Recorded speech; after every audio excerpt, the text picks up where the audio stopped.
Halo dan selamat datang kembali. Pernah dengar istilah machine learning kan? Kedengarannya rumit, futuristis, bahkan mungkin sedikit menakutkan. Tapi gimana kalau saya bilang, Anda itu sebetulnya sudah pakai teknologi ini setiap hari, bahkan mungkin setiap jam? Yup, dari playlist musik yang seolah tahu suasana hati Anda, sampai rute tercepat untuk menghindari macet, ada mesin cerdas yang bekerja di belakang layar. Nah, kali ini kita akan bongkar semua misterinya bareng-bareng. Oke, biar gampang, ini dia peta perjalanan kita. Kita mulai dari yang paling dekat dengan kita sehari-hari, terus kita akan luruskan beberapa istilah yang sering ketukar. AI, ML, dan DL. Setelah itu, kita intip dapurnya. Gimana sih cara mesin ini belajar? Lalu, kita lihat proses pembuatannya dari data mentah sampai jadi keputusan. Dan yang terakhir, kenapa semua ini penting banget buat masa depan kita. Siap? Jadi, cara paling gampang buat ngerti machine learning itu bukan dari definisi buku teks yang jelimet, tapi dengan sadar di mana sebetulnya teknologi ini udah jadi bagian dari hidup kita, seringkali tanpa kita sadari sama sekali.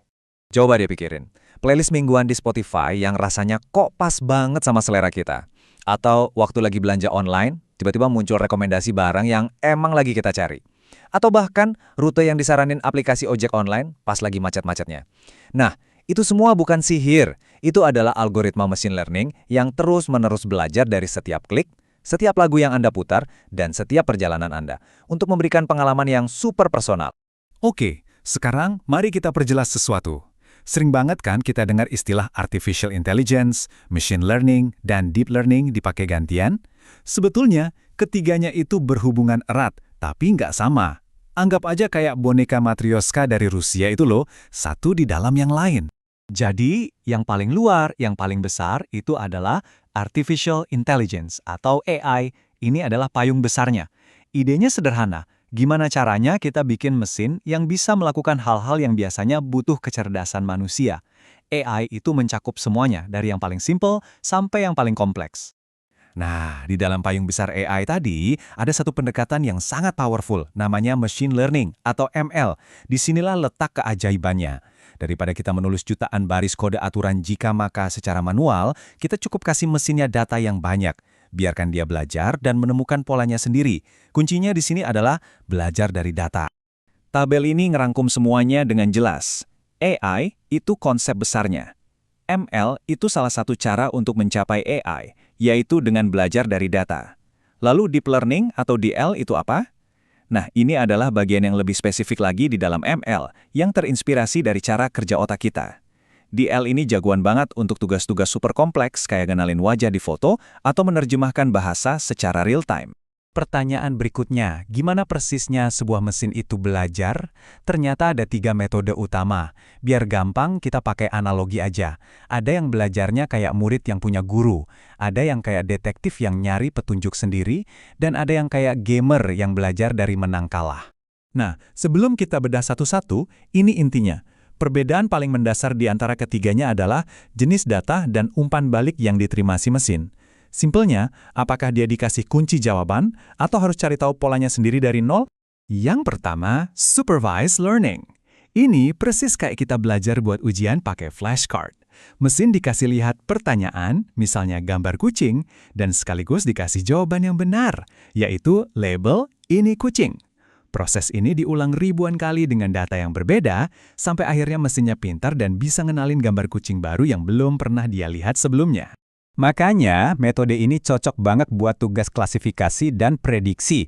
Contohnya, filter email spam di inbox kita, atau sistem bank yang bisa nandain transaksi mencurigakan.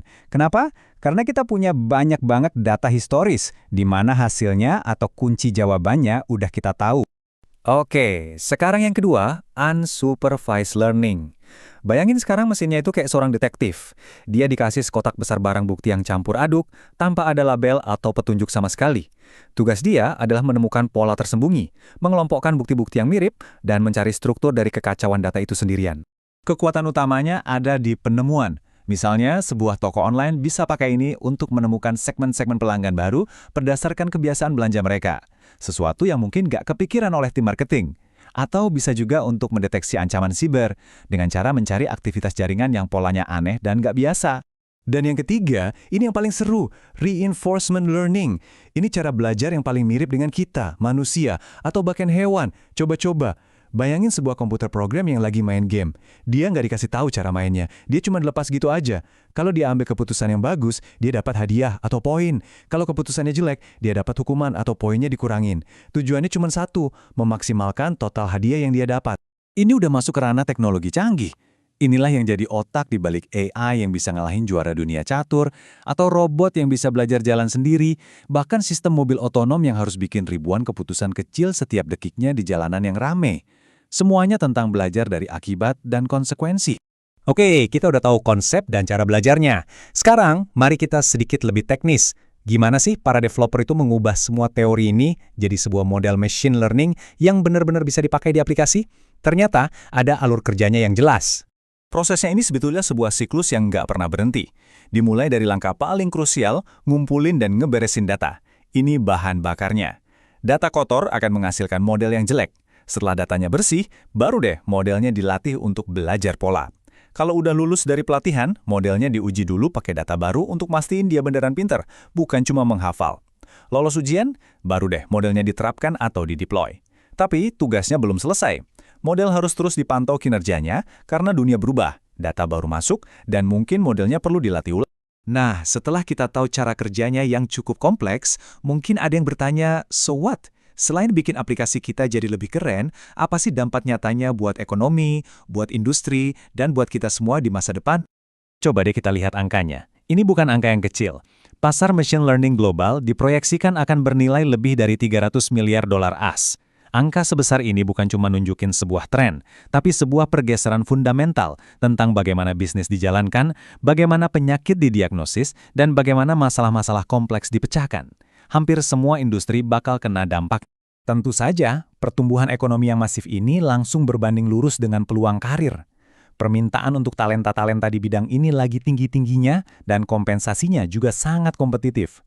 Nggak heran, World Economic Forum bahkan menobatkan profesi spesialis AI dan machine learning sebagai salah satu pekerjaan dengan pertumbuhan tercepat di dunia. Dan ini membawa kita ke sebuah pertanyaan penutup yang penting banget buat kita renungkan. Seiring mesin yang jadi makin pintar dalam belajar dari data dan melakukan tugas-tugas analitis, lalu apa peran kita sebagai manusia? Keterampilan unik apa yang justru akan jadi makin berharga di masa depan? Sebuah pertanyaan untuk kita pikirkan bersama. Sampai jumpa di pembahasan berikutnya.